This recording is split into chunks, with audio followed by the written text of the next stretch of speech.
Assalamualaikum warahmatullahi wabarakatuh. Selamat malam sahabat-sahabat Nusantara dimanapun berada. Saya doakan semoga hari ini lebih baik daripada hari kemarin. Adapun materi malam hari ini ataupun kajian kita di malam hari ini adalah ciri-ciri manusia yang mendapat bakat spiritual leluhur. Oke, bismillah. Adapun ciri-ciri manusia yang mendapat bakat spiritual leluhur, yang pertama itu adalah seseorang tersebut memiliki sifat berani. Jadi baik wanita maupun pria, dia memiliki sifat berani. Dari kecil sampai dia dewasa tetap memiliki yang namanya sifat berani. Jadi nggak ada yang namanya sifat penakut. Dalam arti berani ini adalah hal-hal yang baik, adalah hal-hal yang benar.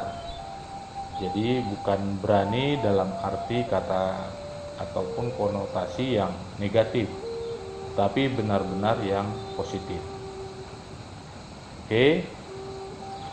Yang kedua adalah sering bermimpi, cerita atau orang dalam mimpinya itu ketemu leluhurnya.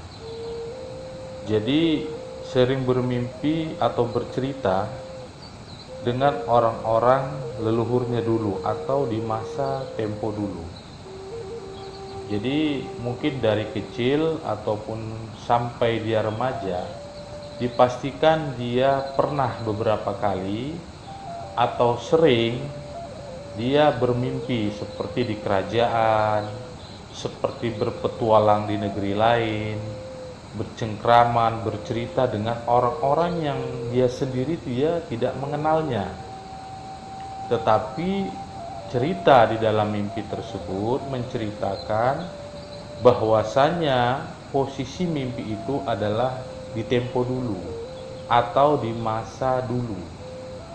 Nah, jadi orang-orang yang memiliki ataupun manusia yang mendapat bakat spiritual leluhur itu sering bermimpi dengan orang-orang dulu atau di masa-masa dulu. Ingat, di masa-masa dulu.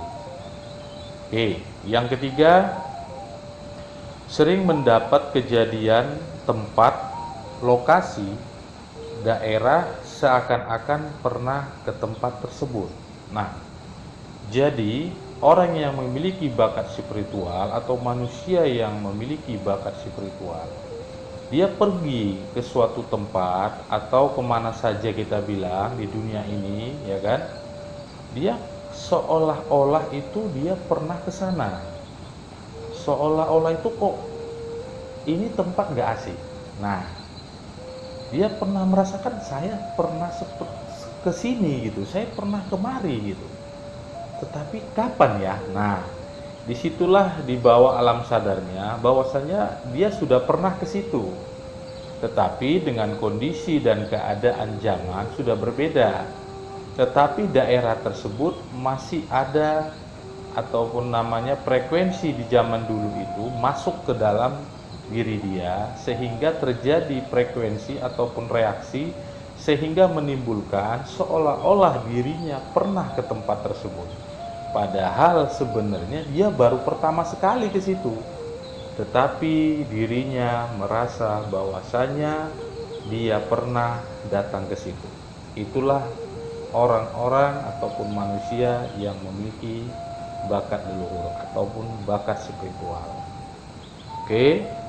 Yang keempat, pernah berjumpa dengan alam jin ataupun dunia lain. Maksud saya itu dia pernah bertemu langsung secara nyata dengan dunia lain.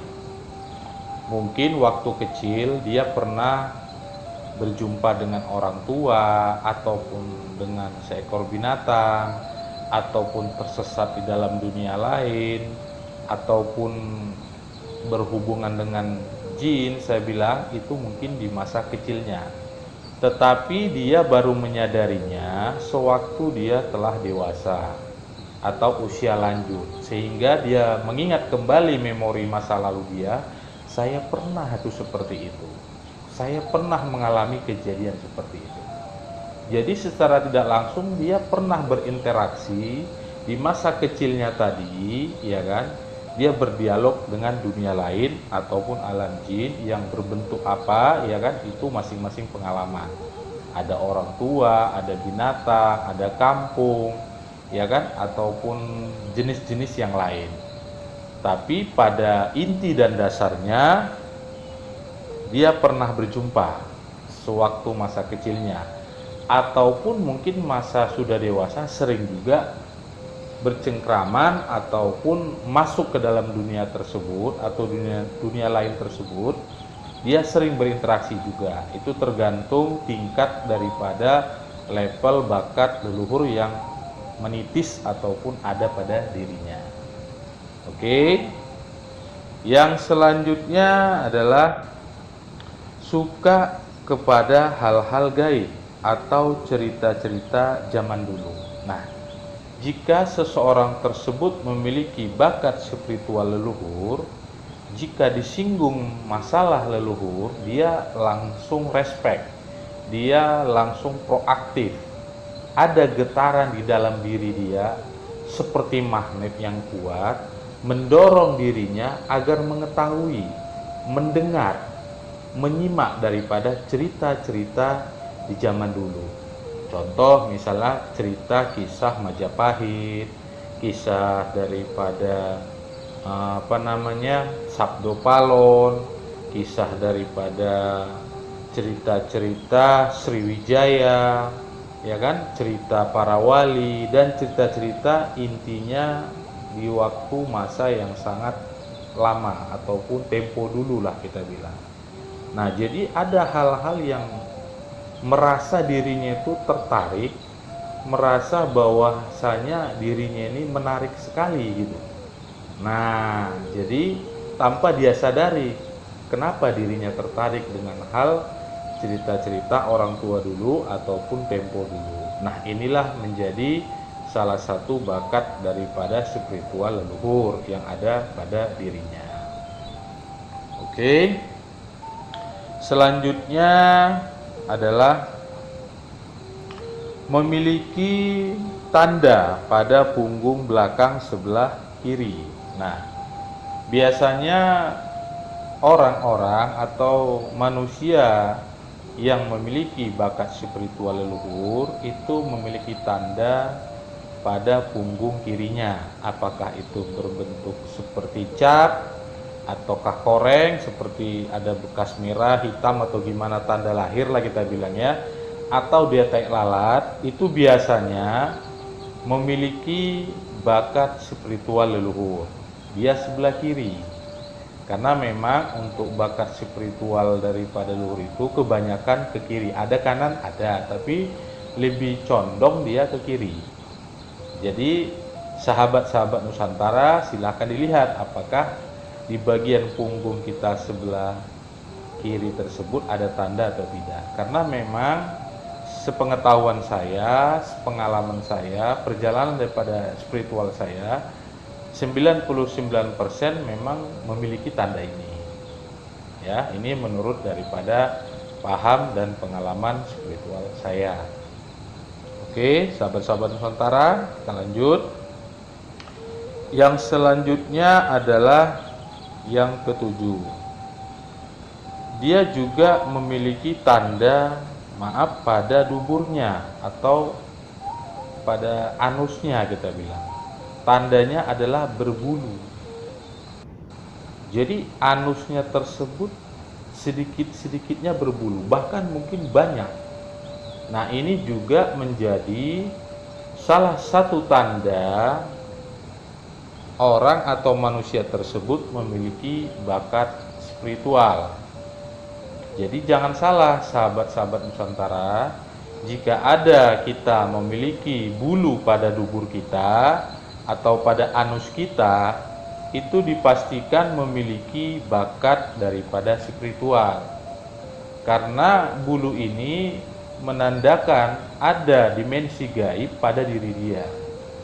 Biasanya kalau untuk kasabu, ya kasabu itu artinya kasab, pembukaan mata batin atau melihat alam lain atau melihat dunia lain, itu lebih cepat jika seseorang tersebut memiliki bulu pada duburnya. Nah, bukan berarti kalau orang ya, atau maksud saya manusia tersebut tidak memiliki, tidak bisa melihat, bisa juga, tetapi lebih cepat seseorang tersebut bisa melihat daripada dunia lain tersebut. Dia memiliki bulu pada duburnya, baik dia sedikit maupun banyak. Apalagi banyak, udah pasti dia lebih sensitif. Nah, jadi ada sensitivitas daripada energi lain yang cepat dia akan tangkap.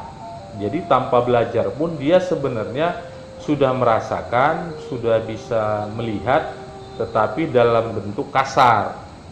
Jika dibimbing ataupun diarahkan, maka ini akan lebih tajam, lebih cepat, lebih transparan lagi dia untuk melihat daripada yang namanya dunia lain. Oke, sahabat-sahabat, paham?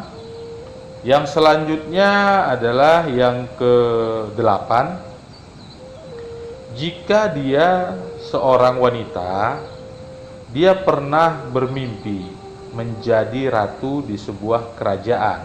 Nah, jika seseorang tersebut kita katakan berjenis kelamin wanita, dia pernah bermimpi walaupun seumur hidup dia sekali, dia menjadi seorang ratu di sebuah kerajaan. Dia menguasai semua daerah, ya kan? Dia memerintah. Intinya dia pernah bermimpi menjadi seorang ratu yang menguasai daerah dan memerintah daerah tersebut. Baik sadar maupun tidak sadar, jika seseorang tersebut atau orang tersebut memiliki bakat spiritual, dipastikan dia pernah bermimpi menjadi seorang ratu di sebuah kerajaan dengan pasukan yang banyak, ya kan?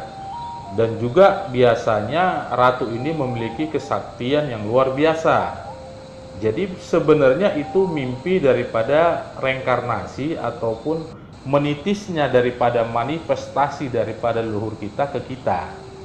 Tetapi terkadang kita tidak mengetahuinya. Kita tidak bisa menangkap signal tersebut karena memang kurangnya paham kita ataupun malasnya kita belajar, sehingga cakra-cakra daripada spiritual kita itu tidak terbuka, atau mahkota daripada spiritual kita itu tidak terbuka, atau namanya ke dalam dunia kerohanian spiritual. Biasanya kalau di tarekat namanya makom-makomnya. Jadi makom-makomnya tadi ini belum terbuka. Nah, gimana kalau seorang pria, Pak? Pria juga sama. Jika seseorang tersebut memiliki bakat spiritual, leluhur yang memang menitis kepada dirinya, tentu seorang pria tersebut juga akan pernah bermimpi. Walaupun dia itu mimpinya hanya sekali atau mungkin berkali-kali. Dia juga menjadi seorang raja di sebuah daerah, menguasai semua pasukan, ya kan? Dan juga dia memiliki yang namanya kesaktian yang luar biasa, sadar maupun dia tidak sadar.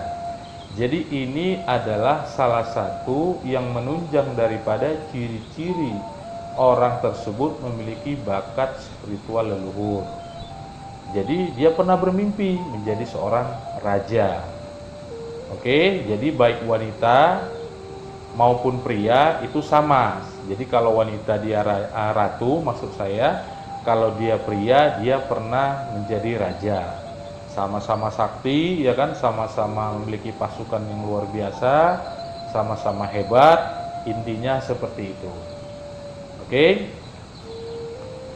Yang selanjutnya adalah sering mendapat atau pernah mendapat benda-benda pusaka atau jimat-jimat pada masa lampau.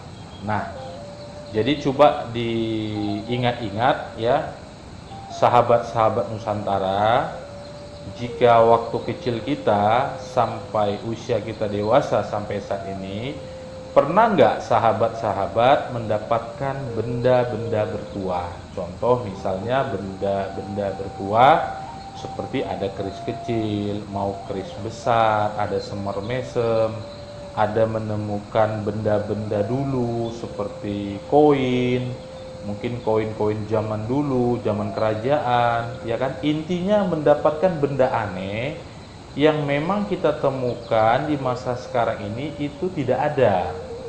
Jadi benda-benda tersebut memang kelihatannya itu tidak ada di masa sekarang. Dan kita juga mengetahui bahwa benda ini adalah benda lama. Mungkin sewaktu kecil kita tidak menyadari kalau ini benda-benda yang lama. Mungkin saat inilah kita mengingat kembali di masa-masa kecil kita, kita baru ingat, oh iya, saya kayaknya pernah mendapatkan koin. Oh iya, saya pernah mendapatkan semar mesem. Oh iya, saya pernah mendapatkan seperti keris kecil ya. Oh iya, saya pernah mendapatkan kendi ya. Oh iya, saya pernah mendapatkan daripada tasbih atau apa kan gitu. Intinya ada benda-benda yang memang unsur gaibnya tinggi, kita menemukan. Tetapi mungkin pada waktu kita masa kecil ataupun kita masa masih sekolah ya, kita mungkin tidak memperdulikan.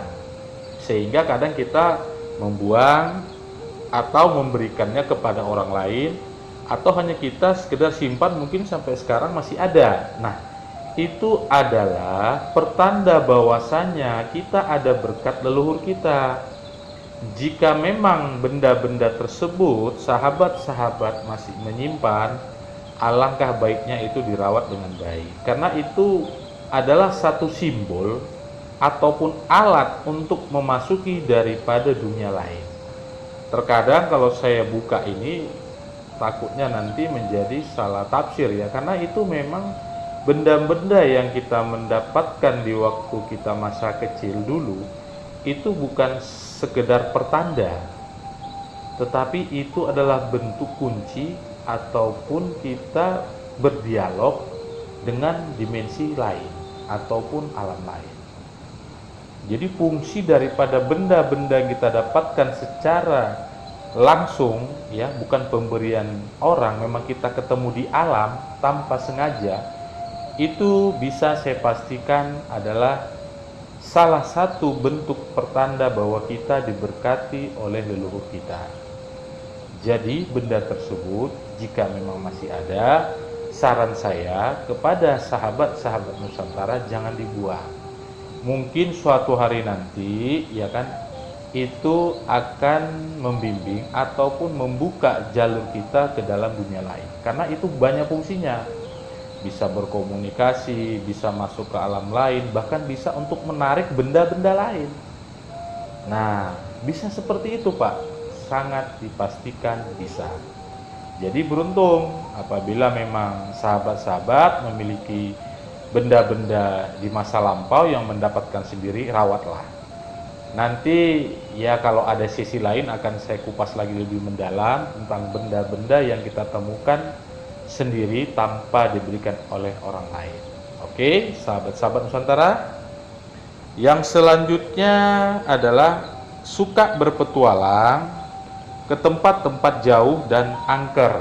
Nah, artinya ini ada satu bentuk jiwa yang di dalam dirinya terpanggil untuk menyenangi, menyukai tempat-tempat seperti gunung, laut, atau hutan, ya kan, tempat-tempat keramat. Dia sebenarnya dalam pribadinya mungkin tidak percaya hal-hal gaib, ya. Ada juga kan teman-teman, sahabat-sahabat kita yang tidak percaya dengan gaib, tetapi dia senang mendatangi hal-hal seperti itu, senang berpetualang ke hutan, senang ke gunung, senang mendaki, ya kan, senang ke laut, senang ke tempat gua-gua. Nah, sebenarnya tanpa dia sadari, dia telah memiliki bakat spiritual leluhur dia.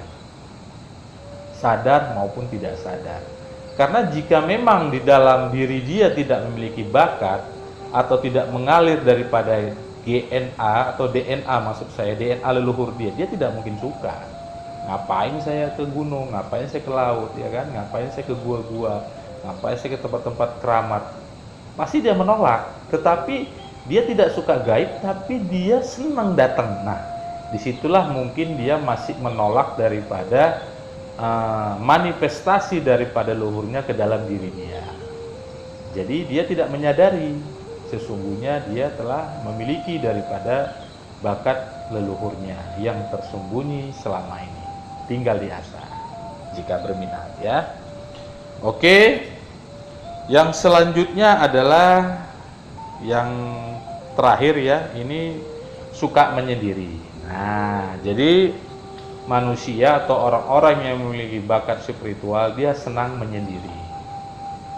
Jadi kalau ramai bukan tidak senang, tapi lebih senang dia menyendiri, menikmati kesendirian, suka berpikir hal-hal yang aneh, suka berpikir masa lampau, suka berpikir masa depan, terkadang pun hal-hal yang tidak perlu dia pikirkan akan menjadi pikiran dia. Ini menandakan ada mimpi-mimpi besar leluhurnya yang menempel pada dirinya, yang mungkin misi ataupun keinginan leluhurnya ingin disampaikan kepada cucu-cucunya. Mungkin kepada kita ingin supaya apa? Supaya membuka ataupun melanjutkan ya, maksud saya melanjutkan daripada mimpi-mimpi leluhur kita tentang hal-hal yang besar. Mungkin saja seperti itu. Jadi yang terakhir, yang ke-11 adalah jika seseorang tersebut memiliki bakat spiritual atau manusia tersebut memiliki bakat spiritual, tentu dia menyenangi daripada menyendiri. Oke, sahabat-sahabat Nusantara, semoga bermanfaat, menambah wawasan. Kepada Allah saya mohon ampun, kepada sahabat-sahabat jika ada perkataan dan ucapan saya yang keliru, mohon maaf lahir dan batin. Wabillahi taufik wal hidayah. Assalamualaikum warahmatullahi wabarakatuh.